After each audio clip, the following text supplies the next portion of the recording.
গত কয়েকদিন আগেও নুরা পাগলা নামে একজন জৈনিক মানুষ, সে পীর ছিল। একজন মানুষ ভালো থাকুক খারাপ থাকুক, সে কবরের জিন্দেগিতে চলে গেলে তার সঙ্গে কোনো কিছু আর চলে না। কবর থেকে টেনে হেঁচড়ে উঠাইয়াম তাকে আঘাত করা হয়েছে, আঘাত করেও তারা ছেড়ে নাই। প্রকাশ্যে দিবালোকে এই বেঈমানের বাচ্চারা এই মানুষটার লাশে আগুন ধরিয়েছে। আমি বলতে চাই, মানুষ 2 দিন পরে 3 দিন পরে কবরের ভিতরে লাশ পচে যায়, 13 দিন পরেও যেই মানুষটা একেবারেই তরতাজা, নিশ্চয়ই এই মানুষটা আল্লাহ বলা কথা বলেন ঠিক কিনা? ওলি আল্লাহর দুশ্মনী যারাই করেছে পদে পদে বিপদ হয়েছে। আজকে যারা মাজারে হামলা করে তারাই মসজিদে আগুন দেয়, আওয়াজ দিয়ে বলেন ঠিক কিনা? আজকে যারা মাজারে হামলা করে তারাই মিলাদুন নবীর বিরোধিতা করে। আজকে যারা মাজারে হামলা করে তারাই সালাতু সালামের বিরোধিতা করে, আওয়াজ দিয়ে বলেন ঠিক কিনা? এই জন্য বাংলাদেশ সরকারকে বলবো, বিলম্বে এই নুরা পাগলাকে কেন কবর থেকে উঠানো হলো? কবর থেকে উঠাইয়া কেন তার লাশে আগুন দেওয়া হলো? টানে হিসড়ে কেন নেওয়া হলো? আইএমএ জাহিলিয়াতের যুগের চাইতেও আরো খারাপ এবং নেক্কারজনক এই টুপিওয়ালা পাগড়িওয়ালারা করেছে, কথা বলেন ঠিক কিনা? বাংলার জমিনে এর বিচার হতেই হবে।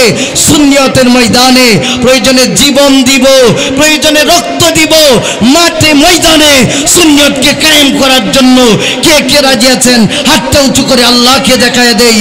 জীবনে কোনোদিন শুনি নাই লাশ যে কবর থেকে উঠায়া এই লাশের শরীরে আগুন দেয়, কথা বলেন ঠিক কিনা? মানলাম সে শিরিক করছে, কিন্তু সে তো মরে গেছে, সে তো কবরের দিনে চলে গেছে। মানলাম সে বেদাত করছে, সে তো কবরে চলে গেছে। হিন্দুরাও তো এই কাজ করে না, কথা বলেন ঠিক কিনা? জাহিলিয়াতের যুগেও এই রকম কাজ করে নাই কেউ, যে কবর থেকে উঠাইয়া লাশের গায়ে আঘাত করছে। তবে আমার বিশ্বাস হয় আরেকজন যখন মাজার ভেঙেছিল, মৌমাছি কামড়াইয়া শরীর নষ্ট করে দিয়েছিল, আরেকজন মাজারে লাত্তি মেরেছিল, তার পাওটা কাটতে হয়েছে। আরেকজন মিলাদের বিরোধিতা করেছিল, তার পা পরের দিনেই পরে ভেঙে গেছে। অবশ্যই অবশ্যই যদি ওলি আল্লাহ সত্য হয়, ইসলাম যদি সত্য হয়, সুন্নিয়ত যদি সত্য হয়, তাদের বিচার এই জমিনেই হবে, কথা বলেন ঠিক কিনা? এই জন্য আমি আপনাদের উদারতা আহ্বান রাখবো, ঘরে বসে থাকার সময় আর নাই, মরতে তো একদিন হবেই। তবে নবীর প্রেমে মরেন, নবীর প্রেমে জীবন দিলে আপনার জীবন স্বর্গীয় হয়ে থাকবে, কথা বলেন ঠিক কিনা? বিড়ালের মতো 100 বছর বাঁচার কোনো দরকার নাই, বাঘের মতো সিংহের মতো গর্জন দিয়ে 1 ঘন্টা বাঁচার দাম আল্লাহ এবং আল্লাহ রাসূলের কাছে অনেক দামি, কথা বলেন ঠিক কিনা? বাংলাদেশের জমিনে তাদেরকে আর ছাড় দেওয়া হবে না, হবে না, হবে না, কথা বলেন ঠিক কিনা? আমার নবী আপনার নবী যেদিন এই দরার বুকে আগমন করবি গো, ওই দিন মা আমেনা কই জগতের মানুষ, আমার এই পেটের ভিতরে যে বাচ্চা আছে আমি আমেনা বুঝতে পারি না, কারণ আমার পেটটা বড় হয় নাই, আমার পেটটা বড় হয় নাই, খাইতে সমস্যা নাই, ঘুমাইতে সমস্যা নাই। এইটা শুধু নয়, এ জগতের মানুষ শোনো, আমার যে পেটের ভিতরে সন্তান আছে মানুষদেরকে বলতেও পারি না, কিন্তু সত্য সত্য সন্তান আছে। কারণ 6 মাস যাওয়ার পরে আমার স্বামী আব্দুল মুতালিব আব্দুল্লাহ দুনিয়া থেকে বিদায় নিয়ে নিছে। মানুষের আমারে কয় তুমি অপয়া, না হয় তোমার স্বামী মরবে কেন? কিন্তু আমার মনে কোনো কষ্ট জাগে না, একটা মাত্র কারণ আমি আমার স্বামীর কপাল মোবারকের মধ্যে নূরে মুহাম্মদি দেখেছিলাম। আর এই নূরে মুহাম্মদি দেখে আমি যখন চুমু খাইছি গো, এরপরে আর আমার স্বামীর কপালের মধ্যে দেখি না, এরপরে দেখি আমার রেহেমের মধ্যে জোরে জোরে কন্যা আল্লাহু আকবার, জোরে কন্যা ইয়া রাসূলুল্লাহ। ডাক দিয়ে বলে জগতের মানুষ, আমি আমার এই রেহেমের ভিতরে দেখি আর আমার স্বামীর কপালের মধ্যে দেখি না রে। এরপরে হঠাৎ কইরা একদিন আমি মরুভূমির মধ্যে হাঁটতেছিলাম, বিশাল বড় একটা বাঘ আমি আমেনার সামনে আইসা হাজির।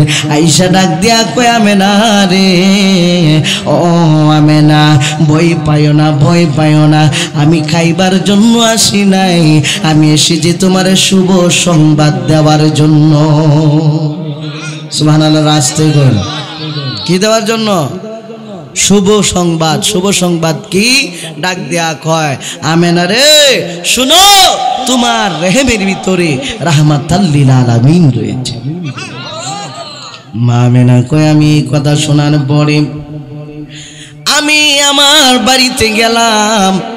বাড়িতে যাই আমার শ্বশুর আব্বার কাছে কই আব্বা গো, আজকে তো বাগে আইসা আমারে আমার পেটে নাকি সন্তান আছে, কিন্তু কই সন্তান আমি তো কিছুই বুঝি না। সুবহানাল্লাহ। আব্দুল মুতালিব বইজা ফেলাইছে, ডাক দেয়া কয় আমেনা এই কথাটা তুমি আর কারো কাছে কইও না, কিন্তু 12 তারিখ এই যে আজকের দিনটা, এই দিনে মা আমেনা কয় আমি যখন ঘুমিয়ে গেলাম হঠাৎ করে দেখি আমার ঘরের ভিতরে আওয়াজ, আমার ঘুম ভেঙে গেল। আইসা ডাক দেয়া কয় আমেনা এই নাও এই শরবতটা পান করো। আমি এই শরবত পান করলাম, আর কিছুই আমি জানি না। শরবত খাওয়ার পরে আমি ঘুমিয়ে গেলাম। ঘুমের মধ্যে এত ঘুম জীবনে কোনোদিন আমার হয় নাই। ঘুমের মধ্য থেকে হঠাৎ করে দেখি আমার ঘরটা আলোয় আলোকিত হয়ে গেছে। আইরে আমার ঘরের মধ্যে এত আলো কেমন করে হইল? আমি তাকায় দেখি একটা দুইটা মানুষ নয়, একজন দুইজন মহিলা নয়, 4-4জন মহিলা আমি আমিনার ঘরের ভিতরে ঢুইকা গেছে। আমার দরজা বন্ধ ছিল, কিন্তু দরজা বন্ধের ভিতরে কেমন করে মহিলাগুলি ঢুকলো আমি বুঝতে পারলাম না। আমি জিজ্ঞেস করলাম কি ব্যাপার, আপনার কারা এখানে কেন এসেছেন? প্রথম ব্যক্তি আমারে ডাক দেয়া কয় ও আমেনা রে, আমারে তুমি চিনতে পারো নাই, আমি হইলাম হযরতে হাওয়া, আদমের বিবি। জোরে জোরে কন্যা সুবহানাল্লাহ। হাওয়া আমি আদমের বিবি। কেন আইলেন? ডাক দিয়া কয় অন্য কোনো কারণে আসি নাই, আমি এসেছি ঈদে মিলাদুন্নবী পালন করার জন্য। জোরে জোরে কন্যা আল্লাহু আকবার। ঈদে মিলাদুন্নবী পালনের জন্য আল্লাহ পাক রব্বুল আলামিন জান্নাতের ভিতর থেকে মহিলা পাঠায়, আর আমরা উম্মত হইয়া মিলাদের বিরোধিতা করি। আছে না নাই? জোরে কয় না আছে না নাই? ও বন্ধুরে বন্ধুরে গভীর মনোযোগ। এবার ডাক দেয়া কয় আপনার নাম কি? আমার নাম হচ্ছে মারিয়াম। আপনার নাম কি? আমার নাম হচ্ছে বিবি হাজেরা।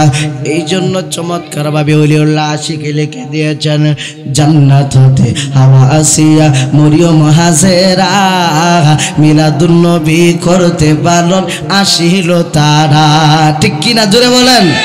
জান্নাত হতে হাওয়া আসিয়া মরিয়ম হাজেরা, মিলাদুন্নবী করতে পালন আসিল তারা। ওরে আসলেন নবী পোশাক পরা সুরমা লাগা দো নয়ন, আসলেন নবী পোশাক পরা সুরমা লাগা দো নয়ন, উল্লাসে মাতিয়া মোটে পেয়ে নবীর দো চরণ, উল্লাসে মাতিয়া মোটে পেয়ে নবীর দো চরণ। নারায়ে তাকবীর আল্লাহু আকবার, নারায়ে রিসালাত ইয়া রাসূলুল্লাহ। দয়াল নবীর আগমনে আনন্দিত ত্রিভুবন, দয়াল নবীর আগমনে আনন্দিত ত্রিভুবন, উল্লাসে মাতিয়া মোটে পেয়ে নবীর দো চরণ, উল্লাসে মাতিয়া মোটে পেয়ে নবীর দো চরণ। একটা জবান বন্ধ রাখবেন না, চিৎকার মেরে বলি আল্লাহু আকবার। মা আমেনা কয় মিলাদ যে হবে, কার মিলাদ? কয় তোমার সন্তানের মিলাদ। সন্তান আইব কই থেকে? পেট বড় হইল না, পেট বাড়ি হইল না, খাইতে সমস্যা নাই, ঘুমাইতে সমস্যা নাই। কয় একটু অপেক্ষা করো। সুবহানাল্লাহ। হঠাৎ কইরা তাকায় দেখে আমেনার কোলের মধ্যে আমার রাহমাতাল লিল আলামিন হাজির হইয়া গেছে। মা আমেনা ডাক দেয়া কয়, জগতের মানুষ, আমি তাকায় দেখি আমার শিশু মোহাম্মদ আমার কোলের মধ্যে হাজির। শুধু হাজির না, আমি তাকায় দেখি আমার মোহাম্মদের শরীরের মধ্যে পোশাক ভরা। শুধু পোশাক ভরা নয়, আমি দেখি আমার সন্তানের চোখের মধ্যে কে যেন সুরমা লাগায় রাখছে। শুধু সুরমা লাগানো নয় রে, আমি তাকায় দেখি আমার শিশু মোহাম্মদের নাটটা কাটা। শুধু কাটা নয়, এমন ভাবে শুকানো যেন কাটাই হয় নাই। জোরে জোরে কি বলবেন না আল্লাহু আকবার।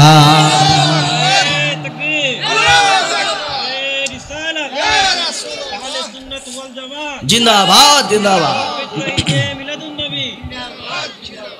আমার বাবাজিরা বন্ধুরা, মা আমেনা ডাক দেয়া কই, জগতের মানুষ শুনো, সন্তান যখন জন্ম নেয়, অন্য অন্য মহিলাদের সন্তান হইলে ঘরের ভিতরে নাপাক পানি পড়ে, নাপাক রক্ত পড়ে, গন্ধ হয়ে যায়। কিন্তু আমার একটা ফোঁটা রক্ত নষ্ট হইল না, একটা ফোঁটা রক্ত যে নষ্ট হইল না। শুধু তাই নয়, আমি তাকায়া দেখি আমার সন্তানের শরীর থেকে জান্নাতি সুঘ্রাণ বাহির হয়। শুধু জান্নাতে সুঘ্রাণ বাহির হয় না, আমি তাকায় দেখি আমার সন্তানের নূরের আলোতে আমার ঘরটা আলোকিত হয়ে গেছে। আমার সন্তান শুধু ঘরটা আলোকিত হয় না, আমি তাকায় দেখি সামদেশে প্রাসাদ গুলা আমার সন্তানের নূরের আলোতে ঝলমল ঝলমল করতেছে। জোরে জোরে কন্যা সুবহানাল্লাহ। আমার বাবাজিরা বন্ধুরা, খাজা আব্দুল মুত্তালিব সেই দিন ছিলেন খানায় খাবার ছাদে। ওই খানায় খাবার ছাদের মধ্যে তিনি তাকায় দেখে, হায় হায়, আমার আব্দুল্লাহর ঘরের উপরে এরকম আলো দেখা যায় কেন? চিন্তায় পড়ে গেল। চিন্তায় পড়ে যাইয়া তিনি চিন্তা করলেন, একটু সামনে আগায় দেখি খানায় খাবার ছাদ থেকে নিচের দিকে নামতে চায়। নিচের দিকে নাইমা দেখে রে, হায় হায়, একটা মূর্তি আর একটা মূর্তির সঙ্গে লাগিয়া লাগিয়া ভাঙা যায়। খাজা আব্দুল মুত্তালিব ডাক দিয়া কয়, জগতের মানুষ, কোনো ভূমিকম্প নাই, কোনো বাতাস নাই, কোনো আওয়াজ নাই, কোনো মারামারি নাই, কোনো কাটাকাটি নাই, কিন্তু একটা মূর্তি আর একটা মূর্তির সঙ্গে ভাঙা যায়। ব্যাপারটা কি? আমি একটু ভয় পায়া নিচের দিকে আসলাম। কানায় কাবার সামনে জমজম কুয়া ছিল রে। ওই জমজম কুয়ার সামনেই, ওই জমজম কুয়ার মধ্যে পানি অনেক নিচে চলে গিয়েছিল। আব্দুল মুত্তালিব কয়, জগতের মানুষ, ও জগতের মানুষ শোনো, আমি আব্দুল মুত্তালিব তাকায়া দেখি রে, হাই হাই, জমজম কুয়ার পানি অটোমেটিক উপরে ওইটা জমিনের মধ্যে গড়ায়া যাইতেছে। জোরে জোরে কন্যা আল্লাহু আকবার। শুধু জমিনের মধ্যে গড়ায় যায় নাই, জমজম কুয়ার পানি আগের চাইতে আরো বেশি সুস্বাদু হয়ে গেছে। সুবহানাল্লাহ। বাড়িতে গিয়ে গুনজেন, জমজমের পানি আরো সুস্বাদু হয়ে গেছে। আমি যাইতে শুরু করলাম বাড়ির দিকে, কি ব্যাপার আজকে এরকম হচ্ছে কেন? বাড়ির মধ্যে আমি যখন যাই হাজির, হঠাৎ কইরা তাকায়া দেখি আমার একটা উট আর একটা উটের কানের সঙ্গে কানটা লাগায়া ডাক দিয়া কয়, রাহমাতাল লিল আলামিন এই দরা এসেছে। সুবহানাল্লাহ, জোরে বলবেন না? আমি আশ্চর্য হইলাম, উট তো জীবনে কোনোদিন কথা কইল না, আজকে এটা কার নামের প্রেমের গান গায়। আরো সামনে গেলাম, যাই দেখি কিছু মানুষ বাড়ির সামনে দাঁড়ায় রইছে। কি ব্যাপার, তোমরা বাড়ির সামনে দাঁড়ায় রইলা কেন? আমাদের বেড়া বকরিগুলি কেন জানি নাচানাচি করে।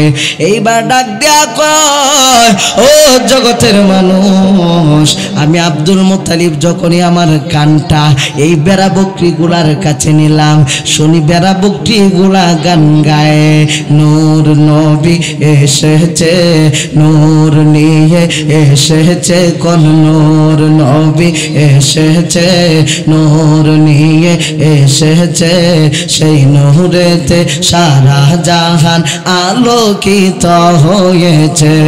আসসালাতু আসসালামু আলাইকা ইয়া আসসালাতু আসসালামু আলাইকা ইয়া আসসালাতু আসসালামু আলাইকা ইয়া রাসূলুল্লাহ, আসসালাতু আসসালামু আলাইকা ইয়া হাবিবাল্লাহ। সেই নূরের ঝলক গিয়ে চাঁদ সূরজে পড়েছে, লক্ষ তারা সেই নূরেতে উদ্ভাসিত হয়েছে, সেই নূরের ঝলক গিয়ে চাঁদ সূরজে পড়েছে, লক্ষ তারা সেই নূরেতে উদ্ভাসিত হয়েছে, সুখ তারা এসেছে মিটি মিটি এসেছে, কোন সুখ তারা মিটি মিটি এসেছে, সেই নূরের জড়ই মারাত তগজে ছিলাম তোমার পরিবেশ, ইয়াসরিব নামে তুমি ছিলে অলকনের দেশ, বড়ই মারাত তগজে ছিলাম তোমার পরিবেশ, আর নবীর ছোঁয়া লেগে হলে শাহে মদিনা, নবীর ছোঁয়া লেগে হলে সোনার মদিনা, সব বলিব কিন্তু তোমায় না কন্যা, সব বলিব কিন্তু তোমায়,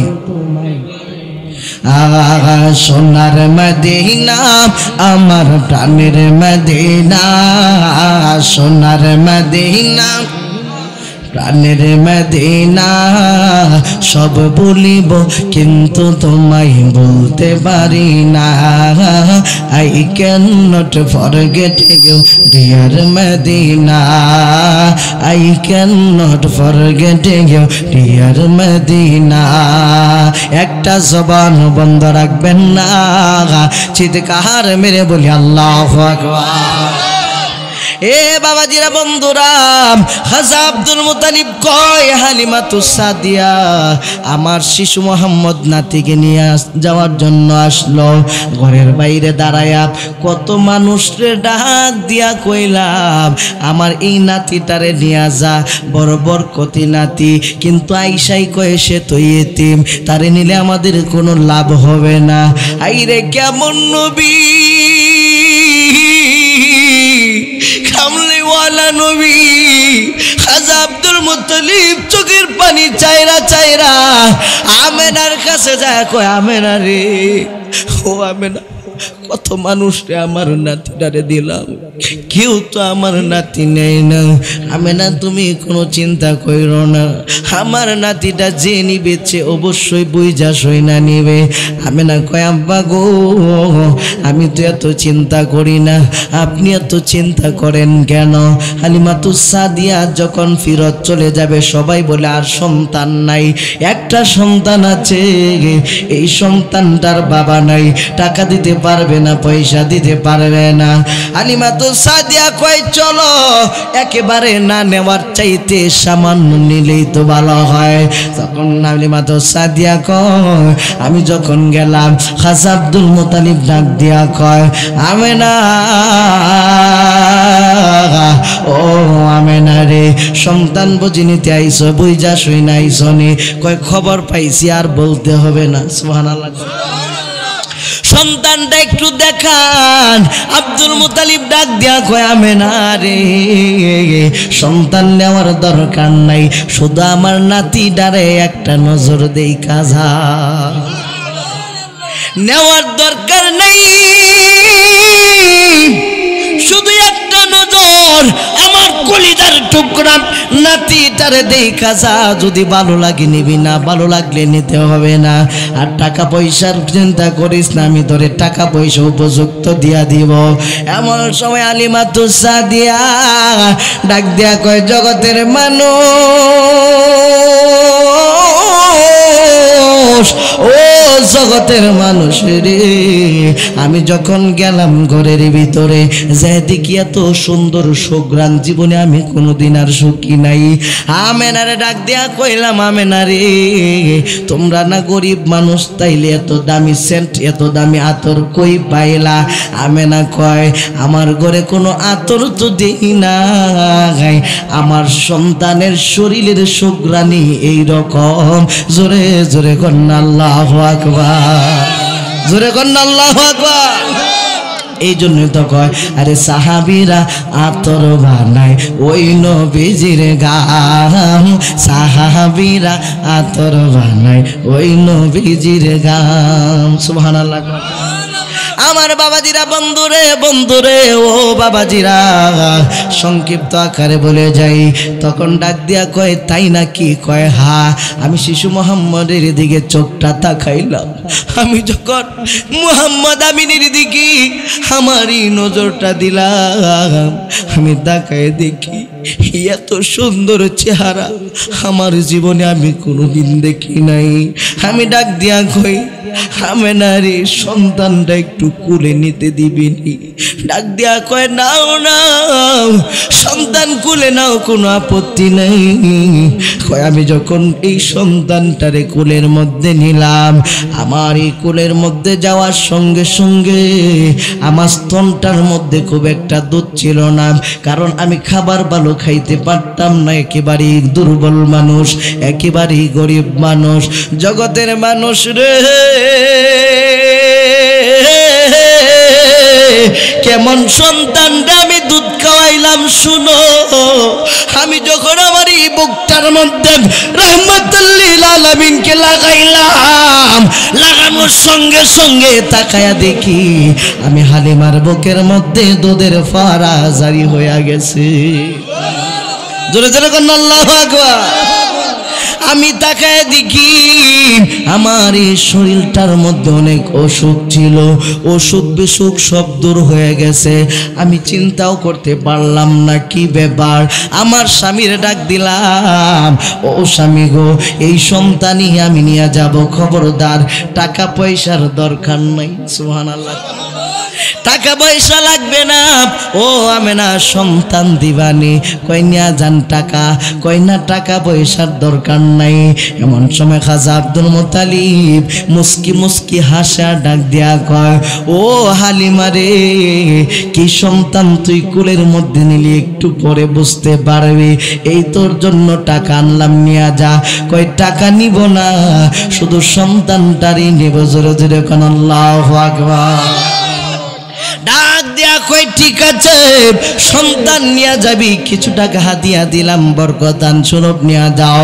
হালিমাতুস সাদিয়া কয়, এই জগতের মানুষ, আমি যখন আমার এই শিশু মোহাম্মদকে কোলের মধ্যে তৈলা নিলাম, কোলে নিয়াম যাইয়া উঠলাম, আমার স্বামী উটের সামনে উঠলো, আমার স্বামী উটের সামনে বসা, আমি মোহাম্মদ আমিনকে নিয়ে পিছনে বসা। আমি কত টানলাম, আমার স্বামী কত চাবুক মারলো, উটটা দাঁড়ায় না। খাজা আব্দুল মুত্তালিব আইসা ডাক দিয়া কয়, এ হালিমা রে, এই সন্তানটারে পিছনে বসাইয়া তুই বুঝি এই উটের উপরে উঠছস, তুই তো তারে চিনস না, উঠে এই সন্তানটারে চিনে। জোরে জোরে কন্যা সুবহানাল্লাহ। এই জন্য লিওল্লা আশিকি কয়, আশিকি রে, আল্লাহ কয় জিবরাইলে শোনো না। জবান বলতে বলতে পারবেন? সবাই বলতে পারবেন? কন্যা আশিকি রে, আল্লাহ কয় জিবরাইলে শোনো না, তুমি আসমান সাজাও, জমিন সাজাও, আসমান সাজাও, জমিন সাজাও, সাজাও বেহেশত খানা। ইমানদারগণ জৌলুস করো না। আশিক রে সূরা আলে ইমরানে আছে বর্ণনা। আশিক রে সূরা আলে ইমরানে আছে বর্ণনা। আইরে সেই দিন হইল অঙ্গীকার দিন, সেই দিন হইল অঙ্গীকার দিন। কানার দলে দেখে না ইমানদারগণ জৌলুস করো না। আশিক রে ওলি আল্লাহর মনের যন্ত্রণা। পাগল রে আলামিনের মনের যন্ত্রণা। হাইরে পশু পাখি নবী চিনল, পশু পাখি নবী চিনল, কানার দলে চিনল না। ইমানদারগণ জৌলুস করো না। এই দে মিলাদুন নবীর মাহফিল, ঈদে মিলাদুন নবীর মাহফিল প্রথম করছেন রবানা। ইমানদারগণ মিলাদ পড়ো না। একটা জবান বন্ধ রাখবেন না, চিৎকার মেরে বলি আল্লাহু আকবার। হে আমার বাবাজিরা রে,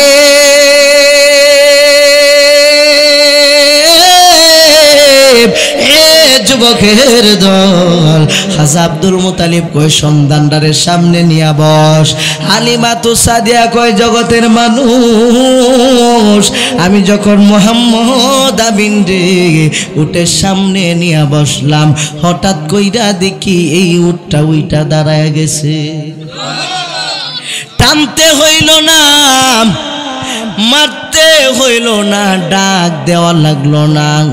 আমি তাকায় দেখি হাই হাই আমার এই উটটা দাঁড়ায় গেছে। শুধু উটটা দাঁড়ায় গেছে এরকম না, আমি তাকায় দেখি উটটা তাজা হয়ে গেছে, একেবারে জোয়ান হয়ে গেছে, চোখগুলো কারা হয়ে গেছে, কানগুলো কারা হয়ে গেছে। কোন সময় আমারে নিয়ে যাবে? আব্দুল মুতালিবের কাছে বিদায় নিলাম। ও আব্দুল মুতালিব, আমরারে বিদায় দেন, আমরা যাইতে চাই। বিদায় দিয়া দিবে। আব্দুল মুতালিব আমারে ডাক দিয়া কয়, হাবে আলিমা, যদি দুধের ব্যবস্থা থাকতো এই সন্তান কোনোদিন তোমাদের কাছে আমরা দিতাম না। ও হালিমা, তোরে একটা কথা বইলা দেই রে, আমারই মুহাম্মদ আমিন রে তুই কোনোদিন কষ্ট দিস না। তুই তো জানোস না রে, আমি তার দাদা হইয়া বলি না, আমি তার দাদা হইয়া বলি না, আমি তার দাদা হইয়া বলি না। অন্য কারো সন্তান হইলেও আমি এটাই বলতাম, যদি আমার এই চৌকে আমি না দেখতাম। আমি যেই জিনিস দেখেছি পৃথিবীর কেউ এই জিনিস দেখে নাই। এই সন্তানটা বড় বরকতের সন্তান, এই সন্তানটা বড় রহমতের সন্তান। জোরে জোরে কোন আল্লাহু আকবার, জোরে জোরে কোন না নারে তাকবীর, জোরে করে কোন নারে তাকবীর, নারে রিসালাত। হযরত মাওলানা বিল্লাল হোসেন আশিকি সাহেব আওয়াজ দিয়া কোন মারহাবা। আসেন ভাই, জোরে কোন না মারহাবা। একটু দরুদ পড়ি, আল্লাহুম্মা সাল্লি মাওলানা মুহাম্মাদ ওয়া আলা দেনা মাওলানা। বাবাজিরা, বন্ধুরা, আমার ভাই চলে এসেছে, আমার সময় মানে শেষ, লালবাতি বুঝছেন আপনারা। কিন্তু একটা কথা বলে দেই, জীবনে ঈমান দেওয়া যাবে না, দয়ার বটকার পড়লে জীবন দেওয়া যাবে। কথা কোন ঠিক কিনা? আওয়াজ দিয়ে বলতে হবে ঠিক কিনা? সুন্নিয়তের ময়দানে আগে লুকোচুরি করে চলতো, এখন আর সুন্নিয়তরা খানকায় বসে নেই, এখন আর সুন্নি পীরেরা খানকার ভিতরে নেই, সুন্নি পীরেরা রাজপথে বের হয়ে গেছে। আওয়াজ দিয়ে বলেন ঠিক কি না? বাংলার জমিনে জশ্নে জুলুস চালু হয়েছে, হতে থাকবে, কিয়ামতের আগ পর্যন্তই জশ্নে জুলুস ঈদে মিলাদুন নবী চলবে। কথা বলেন ঠিক কি না? আজকে এক প্রকার বেঈমানের দল মাজারে হামলা করে মাজার ভেঙে দেয়। গত কয়েকদিন আগেও নুরা পাগলা নামে একজন জৈনিক মানুষ, সে পীর ছিল। একজন মানুষ ভালো থাকুক খারাপ থাকুক, সে কবরের জিন্দেগিতে চলে গেলে তার সঙ্গে কোনো কিছু আর চলে না। কবর থেকে টেনে হেঁচড়ে উঠাইয়া তাকে আঘাত করা হয়েছে, আঘাত করেও তারা ছেড়ে নাই। প্রকাশ্যে দিবালোকে এই বেঈমানের বাচ্চারা এই মানুষটার লাশে আগুন ধরিয়েছে। আমি বলতে চাই, মানুষ 2 দিন পরে 3 দিন পরে কবরের ভিতরে লাশ পচে যায়, 13 দিন পরেও যেই মানুষটা একেবারেই তরতাজা, নিশ্চয়ই এই মানুষটা আল্লাহ বলা। কথা বলেন ঠিক কিনা? আওয়াজ দিয়ে বলতে হবে ঠিক কিনা?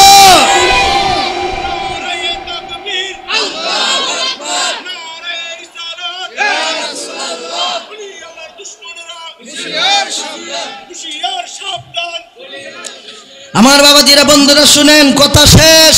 ওলি আল্লাহর দুশ্মনী যারাই করেছে পদে পদে বিপদ হয়েছে।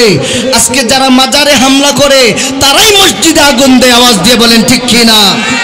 আজকে যারা মাজারে হামলা করে তারাই মিলাদুন নবীর বিরোধিতা করে। আজকে যারা মাজারে হামলা করে তারাই সালাতু সালামের বিরোধিতা করে। আওয়াজ দিয়ে বলেন ঠিক কিনা? এই জন্য বাংলাদেশ সরকারকে বলবো, বিলম্বে এই নুরা পাগলাকে কেন কবর থেকে উঠানো হলো? কবর থেকে উঠাইয়া কেন তার লাশে আগুন দেওয়া হলো? টানে হিসড়ে কেন নেওয়া হলো? আইএমএ জাহিলিয়াতের যুগের চাইতেও আরো খারাপ এবং নেক্কারজনক এই টুপিওয়ালা পাগড়িওয়ালারা করেছে। কথা বলেন ঠিক কিনা? বাংলার জমিনে এর বিচার হতেই হবে। সুন্নিয়তের ময়দানে প্রয়োজনে জীবন দিব, প্রয়োজনে রক্ত দিব, মাঠে ময়দানে সুন্নিয়তকে কায়েম করার জন্য কে কে রাজি আছেন? হাতটা উঁচু করে আল্লাহকে দেখায় দেই। নারায়ে তাকবীর, নারায়ে তাকবীর, নারায়ে রিসালাত, আহলে সুন্নাত ওয়াল জামাত। নবী ওলির দুশ্মনেরা, মিলাদ জামের দুশ্মনেরা, মিলাদুন নবীর দুশ্মনেরা, আমার বাজান ভাইরা, এই জন্য বড় আশ্চর্যের বিষয়, জীবনে কোনোদিন শুনি নাই লাশ যে কবর থেকে উঠায়া এই লাশের শরীরে আগুন দেয়। কথা বলেন ঠিক কি না? মানলাম সে শিরিক করছে, কিন্তু সে তো মরে গেছে, সে তো কবরের দিনে চলে গেছে। মানলাম সে বেদাত করছে, সে তো কবরে চলে গেছে। হিন্দুরাও তো এই কাজ করে না। কথা বলেন ঠিক কি না? জাহিলিয়াতের যুগেও এই রকম কাজ করে নাই কেউ, যে কবর থেকে উঠাইয়া লাশের গায়ে আঘাত করছে। তবে আমার বিশ্বাস হয় আরেকজন যখন মাজার ভেঙেছিল, মৌমাছি কামড়াইয়া শরীর নষ্ট করে দিয়েছিল, আরেকজন মাজারে লাত্তি মেরেছিল, তার পাওটা কাটতে হয়েছে, আরেকজন মিলাদের বিরোধিতা করেছিল, তার পা পরের দিনেই পরে ভেঙে গেছে। অবশ্যই অবশ্যই যদি ওলি আল্লাহ সত্য হয়, ইসলাম যদি সত্য হয়, সুন্নিয়ত যদি সত্য হয়, তাদের বিচার এই জমিনেই হবে। কথা বলেন ঠিক কিনা? এই জন্য আমি আপনাদের উদারত আহ্বান রাখবো, ঘরে বসে থাকার সময় আর নাই, মরতে তো একদিন হবেই। তবে নবীর প্রেমে মরেন, নবীর প্রেমে জীবন দিলে আপনার জীবন স্বর্গীয় হয়ে থাকবে। কথা বলেন ঠিক কিনা? বিড়ালের মতো 100 বছর বাঁচার কোনো দরকার নাই, বাঘের মতো সিংহের মতো গর্জন দিয়ে 1 ঘন্টা বাঁচার দাম আল্লাহ এবং আল্লাহ রাসূলের কাছে অনেক দামি। কথা বলেন ঠিক কিনা? বাংলাদেশের জমিনে তাদেরকে আর ছাড় দেওয়া হবে না, হবে না, হবে না। কথা বলেন ঠিক কিনা? শেষ কথা, আমার ভাই চলে এসেছেন, আমার জন্য সকলেই দোয়া করবেন, আমিও আপনাদের জন্য দোয়া করি। ভাই বড় আফসোসের বিষয়, দুঃখের বিষয়, আজকে আমাদের কি বলে ভণ্ড। আজকে সমাজ বুঝে গেছে কারা যে ভণ্ড। কথা কোন ঠিক কিনা? দলের ক্ষমতা যে কাদের এটা সমাজ সবাই বুঝে গেছে। এই জন্য আমি অনুরোধ করে বলবো, এখনো সময় আছে, শালীন হন, এখনো সময় আছে, তওবা করেন, এখনো সময় আছে, ইসলামের পথে আসেন, আল্লাহ এবং আল্লাহ রাসূল খুশি হবে। বিদায় নিচ্ছি, আমার জন্য দোয়া করবেন। আসসালামু আলাইকুম ওয়া রাহমাতুল্লাহি ওয়া বারাকাতুহু।